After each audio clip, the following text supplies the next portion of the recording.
Okay, here we are on a chilly January Saturday afternoon. All right, Jamie's been doing absolutely loads on this, and then we've got a couple of little conundrums that I've been charged to deal with. We've got basically the flywheel housing, and this, like a normal vehicle, would be a gearbox sort of bell housing, and then what this basically does is this housing carries the primary shaft, which will locate in the flywheel. It will locate through a clutch disc, and then it's carried in the bearing in this housing, and then it's taken drive out to the stern drive, like from the engine. And the problem we've got on this is in the housing, there was a bearing in this shaft, and then basically, because the bush wall on the flywheel allowed the shaft to start rocking, and it's made basically the hole inside this housing elliptical. And now so the bearing is floating around, and again throughout the summer I think a few repairs, red stripe can and then baked bean can, sort of like got it through the summer. So the dilemma which I'm trying to deal with now is, can we machine this housing oversized and sleeve it, is one option. Another option I was looking at, could we bore the housing oversized and then potentially fit like an oversized bearing. So we're still working on that. That's a job in progress. The other issues here is obviously we've also got on the flywheel what would be called like on a car like setup. It would be like the spigot bush, and there's a phosphor bronze bush in there. And basically, we're flapping around inside that bush. So, what are we flapping around like, Jim? A happy shopper chipolata inside Jordan. I think you'll cut that one.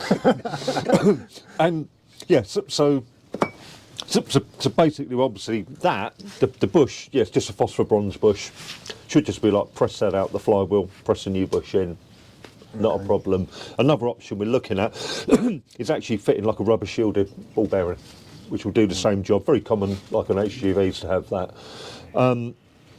That's dilemma 1 on the in tray. Then dilemma 2 is up here. It's sort of like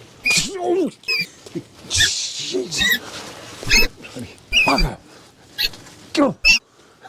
Vicious thing. God. That had me last time. Oh. So dilemma number 2 is going to be like crankshaft remain oil seal. And again, is this where the red stripe comes in? Yep. Shimming that out. No, we just drink red stripe, we don't. And again, being ever the pessimist, what we're basically looking at, right, replace this oil seal. Usually, what I'd expect to find here is about a 6 or 8 bolt housing I can just take off, and then that'll be like the seal housing. Now on this one, what they've done, the whole housing has got to come away. Yeah, not a problem in its own right. Okay, sort of like 8 bolts, but also it attaches at the back to the sump. And so all it is if we can avoid an operation by removing this housing, because we've got the potential to rip the sump gasket, etc., which we'd rather not do, we're going to look at, once we get a seal, can we just put a couple of PK screws in here and actually see if we can withdraw the seal, place the seal in situ. This sort of lends itself to being able to do that because the crankshaft is proud. So you can actually locate the inner part of the seal on the crankshaft, knowing it's located correctly on there, and then just tap the outer section in. So that's just the 2 sort of like dilemmas which I've been charged with dealing with right now, and lots of head scratching now.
would you adjust the valve clearances into? Why would you choose? All right, we've got two extremes here.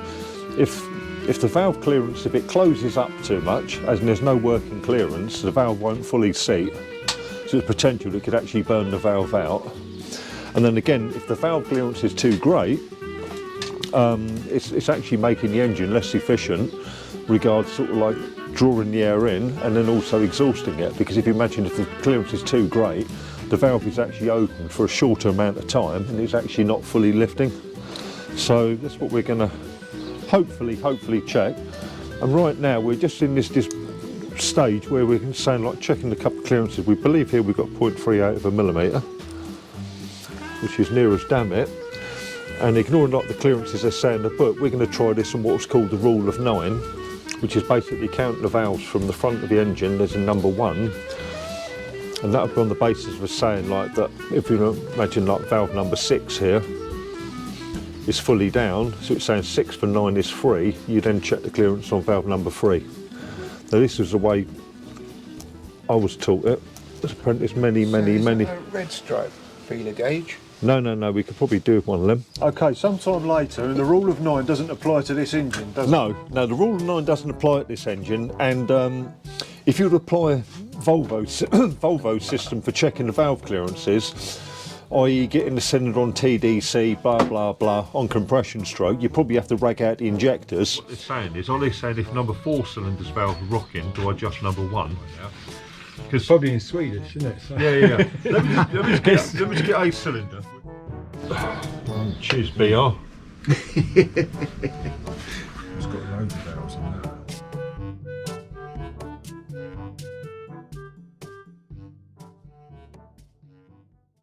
Well, welcome back to engine repair videos. Sorry if I come across a bit despondent in the last video. The weather had been atrocious and some of the jobs didn't quite go to plan, but I'm on a better footing this time. And we've had a lovely email. Keep up the hard work, boys. You are doing a fine job on Bilge Rat, and I can't wait to see you back out at sea wreck detecting. And that's for lovely, wasn't it? And that's love from Ethel, Rusty Bed Springs Nursing Home, Wolverhampton. Thanks, Ethel. Right, well, I've managed to do 3 coats of Buick Green. Now that's the closest match I could get to Volvo Penta, and it's £30 cheaper for a tin of Buick Green than it is Volvo Penta Olive. And that really shows up the contrast with our Go Faster red bits and the green. So yeah, lovely job. I've just got a little bit of touching up to do. It's had 3 coats, but 1 or 2 little bits just to tidy up. And then next job, yeah, thermostat housing. I might even have to drop this. No, I won't. I was thinking about dropping this, the blower back, but it's not. It's going to be this housing, so it's going to be a fiddly job. I might YouTube it, see if there's an easy way of doing it. That needs another coat of paint. Jim has very kindly lent us oil extractor. It's a vacuum pump. You stick it down a dipstick hole and extracts the engine oil. That's doing a good job. Thanks, Jim. Yeah, so really looking forward to getting a few bits back together. Keep watching. Look out, Bilge Rat. Meow, meow, meow. Get him. Get him, Bilge Rat. Get him. Hunt the bolt time. Right, I found this in there, which was obviously spaced out, and then that other bolt there wasn't there. So I found a couple of bolts belonging to Rob's late father. Now they're the nuts and bolts all in there that he kept over the years, and they're for the tins that they were in. I've got a bit of a sweet tooth by the looks of it, so they've come in useful. bolted onto Bilge Rat. And the other good thing is, the one I've taken out actually fits in the bell housing. That's even better. So I've just one short in the bell housing now, so that's probably still in the bilge somewhere.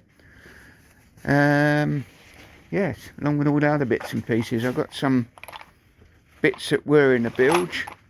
Unfortunately, I haven't got the right size spacer for this particular one, but I've got a feeling there's one in the console, so we might be on for a winner there. So let's keep rocking. Putting a few pipes back on, and yeah, going good. And I found a problem here for the oil leak, which I'll show you in a second.